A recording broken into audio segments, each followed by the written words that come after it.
Grâce à Claude et un petit skills bien trouvé, j'ai réussi à créer ce petit SaaS qui me fait économiser 40 € par mois en l'espace de 8 minutes. Tout de suite, je vais te montrer comment j'ai fait sur mon écran. Et si tu restes jusqu'à la fin de la vidéo, il y aura une petite surprise. Donc nous voici dans l'interface de Claude, tout simplement. Je suis dans mon dossier, je vais lui faire un / PandaMustard, qui est un skills que j'ai développé, qui permet automatiquement de configurer un SaaS pour toi, pour ton besoin, en l'espace de quelques minutes. Claude sait exactement ce qu'il doit faire. Tout d'abord, il me demande le nom du SaaS. On va l'appeler SubTracker. Et ensuite, Claude, ce qu'il fait, c'est que là, il va aller récupérer le template qu'il faut, qui est déjà préconfiguré avec les bons outils pour l'authentification, la connexion, Stripe, l'envoi d'email, pouvoir se connecter avec Google, générer automatiquement un petit dashboard et toute la partie profil utilisateur. Tout ça est déjà préconfiguré automatiquement avec ce skills. Claude n'a juste qu'à suivre les étapes, configurer le skills, me poser des questions quand il en a besoin. Et ensuite, comme on voit, il revient vers moi en me disant « Ok, donc maintenant il va falloir que tu me décrives qu'est-ce que c'est principalement cet outil. » Donc il a deviné avec son nom que ça pouvait être un tracker d'abonnement perso, soit ou un tracker pour la famille, ou un tracker de suivi de bête. Moi, exactement dans ce cas-là, il a très bien compris, je voulais faire un tracker d'abonnement perso. Donc je lui continue. Si je voulais lui en dire plus, j'aurais pu, je pourrais l'arrêter et lui parler pour donner beaucoup plus de détails sur ce que je veux faire. Donc là, comme on voit, il me propose d'autres questions, soit lister et ajout d'abonnement, dashboard avec les stats. Je vais lui demander de j'aimerais avoir la liste et pouvoir ajouter les abonnements, ainsi qu'avoir une page dashboard qui me state tout, l'abonnement mensuel, total, le graphe par catégorie, les prochains paiements et ainsi de suite. Hop, je continue. Donc là, je vais continuer à lui expliquer. Donc là, il est en train d'interagir avec moi pour comprendre quelles sont les règles à faire pour développer ce SaaS. Et là, il commence à créer les fonctionnalités. Il se base sur un template que j'ai déjà préconfiguré qui marche en one shot et il a juste à venir greffer par-dessus les fonctionnalités clés. Et là, comme tu vois, on est à peu près à 2 minutes et il a déjà commencé un peu à comprendre, à développer l'outil. Bien évidemment, il me demande la vibe de la landing page qui sera aussi la vibe, le design de l'outil que l'on va développer. On va lui demander Playful and Creative. Et je le laisse faire. Je le laisse clairement faire le design. Je ne lui donne pas de guideline. De base, il a déjà des composants tout faits pour savoir à peu près à quoi ressemblent les boutons et ainsi de suite. Mais je laisse faire. Donc il me demande soit surprends-moi, soit violet ou rose pastel, soit vert, menthe, corail, bleu électrique et jaune. On va prendre le 4. Et là il est parti. On le laisse travailler. Et en fait, après, ce qu'on pourra faire, une fois qu'il aura fini d'implémenter, j'ajouterai tous mes abonnements et je verrai combien je vais pouvoir économiser d'abonnements que j'ai en trop, tout simplement, et que je n'utilise pas assez. Et bien sûr, pour aller jusqu'au bout des choses, une fois que c'est fait, il t'explique exactement comment le déployer. En back-end, il utilise un service qui s'appelle Convex, et pour le déploiement, j'aime beaucoup Vercel, mais on peut utiliser d'autres services comme Cloudflare, Workers ou Netlify. Tous ces services-là ont un plan gratuit qui est très large, donc on peut largement le déployer pour l'utiliser nous-mêmes et le faire tester à nos proches, avant de pouvoir, si on le souhaite, le transformer en SaaS et peut-être gagner de l'argent avec. Parce que, je ne l'ai peut-être pas dit, mais Stripe est déjà configuré de base. Donc on peut automatiquement le connecter à Stripe si on le souhaite.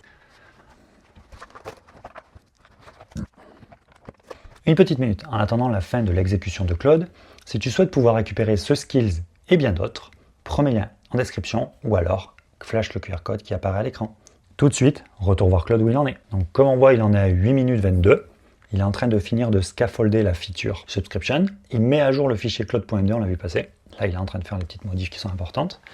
Il va commit le résultat et me donner les instructions pour pouvoir tout setup. Ok, et comme on voit, il est en train de me répondre. Donc là, il me dit ton application SubTracker est prête. Voici une récap et les étapes pour lancer ce qui a été configuré. On passe les détails. Identité.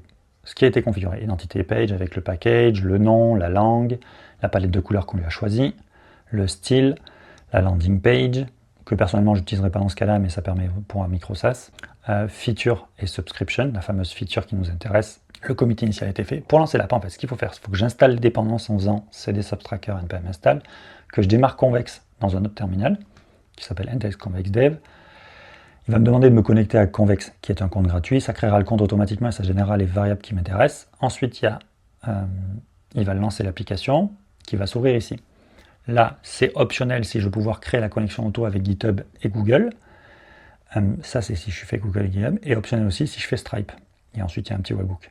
Une fois que Convex démarré, tu peux faire npm dev pour lancer les 2 serveurs en parallèle. Crée un compte sur sign in, puis ajoute le premier abonnement. On est parti, cd npm install. Donc là, il installe les dépendances. Après, il faut que je fasse ça. Après, c'est npx convex dev. Là, ce qu'il fait, c'est qu'il va me dire « Ah, est-ce que tu veux pouvoir te connecter à Convex ?» Moi, je suis déjà connecté, donc soit je choisis un projet existant, soit j'en crée un nouveau. Je crée un nouveau. Il va s'appeler Subtracker dans le cloud aux US. Là, ça crée automatiquement un nouveau projet Convex. Ça fait toute la tambouille, ça crée un environnement. Hop, ça fait la synchro automatique. Comme on voit, c'est vert, c'est synchronisé. Je vais dans un truc à part. Là, je fais npm run dev. Ça va lancer l'application. Donc là, il fait la synchro, blablabla. Convex, c'est OK. Celui-là, je le ferme parce qu'il ne sert plus à rien. Oui, ferme-toi, toi. Et là, si je clique ici, ça va m'ouvrir l'application. Et voilà, mon application Subtracker est faite en l'espace de 10 minutes, de 8 minutes, pardon. Donc, ton abonnement, enfin sous contrôle, Netflix, Spotify, blablabla. Le design est, voilà, j'ai laissé choisir, c'est très bleu et électrique, comme il dit. Ah oui, ça flash. Bon, c'est pas le but. Le but de cette vidéo n'est pas forcément le design. Il existe des skills pour le design, mais ça sera dans une autre vidéo que j'en parlerai. Donc là, je vais créer un compte. Il va me dire qu'il y a une petite erreur, j'en suis sûr. Voilà, il peut pas, il a un souci. En fait, l'erreur vient du fait que il faut configurer l'autente.